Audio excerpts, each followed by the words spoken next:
വിവാഹം കഴിഞ്ഞ് 2-ാം മാസം തന്നെ കയ്യോടെ പിടികൂടി. മുൻ ഭർത്താവ് എസ്. വന്ദ്രചഹൽ തന്നെ വഞ്ചിച്ചെന്ന് ധനശ്രീ വർമ്മ. ഇവരേതാണെന്ന് എനിക്കൊന്നും വലിയ കാര്യമായിട്ട് അറിയില്ല. പക്ഷേ ഈ പ്രേമോ അവിഹിതമൊക്കെ പ്രേമോ മറ്റു റിലേഷനൊക്കെ തുടങ്ങുന്നവരൊക്കെ എന്തിനാണ് വിവാഹം കഴിക്കാൻ പോകുന്നത്? ആണായാലും ശരി പെണ്ണായാലും ശരി, എന്തിനു വിവാഹം കഴിക്കാൻ പോകുന്നത്? വിവാഹം കഴിഞ്ഞ് എന്തിനാണ് ഇതുപോലുള്ള ആൾക്കാർ, അതായത് ചെക്കനെയോ പെണ്ണിനെയോ പറ്റിക്കുന്നത്? ഈ പ്രേമിക്കുന്നവർ പിന്നെ എന്തിനാണ് വിവാഹം കഴിക്കാൻ പോകുന്നത്? ഇത് തന്നെയാണ് മെയിൻ പ്രശ്നം. രണ്ട് വള്ളത്തേലും കാല് ചവിട്ടാനുള്ള രീതി. അതുപോലെ തന്നെയാണ് ഈ കല്യാണം കഴിയുന്നതിന് മുമ്പ് നല്ല റിലേഷൻഷിപ്പ് അവരൊക്കെ ഉറപ്പിച്ചിട്ടൊക്കെ കല്യാണം തലേന്നൊക്കെ പോയി ഒളിച്ചോടുക, അത് കല്യാണം കഴിഞ്ഞ 2-3 ദിവസം കഴിഞ്ഞ് ഒളിച്ചോടുക.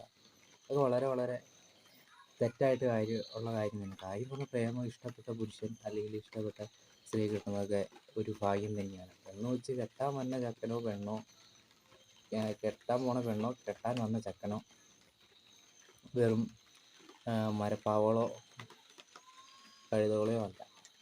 നിങ്ങൾക്ക് എന്തെങ്കിലും ഇഷ്ടമുണ്ടെങ്കിൽ അത് ഇങ്ങനെ റിലേഷൻഷിപ്പ് തുടങ്ങുകയാണെങ്കിൽ വെറുതെ എന്തിനാ കല്യാണം കഴിക്കാൻ പോകുന്നത്? നിങ്ങൾക്ക് ഉണ്ടെങ്കിൽ ആ പെൺകുട്ടിയോട് പറയുക, അല്ലെങ്കിൽ ചെറുക്കനോട് പറയുക. അവരവരുടെ വാട്ടിന് നോക്കും. വെറുതെ ഇങ്ങനെ കല്യാണം കഴിച്ചിട്ട് ഈ വഞ്ചിക്കുന്ന പരിപാടിയുണ്ട്. രണ്ട് വെള്ളത്തെ കാര്യമുണ്ട്, അത്ര നല്ലതല്ല.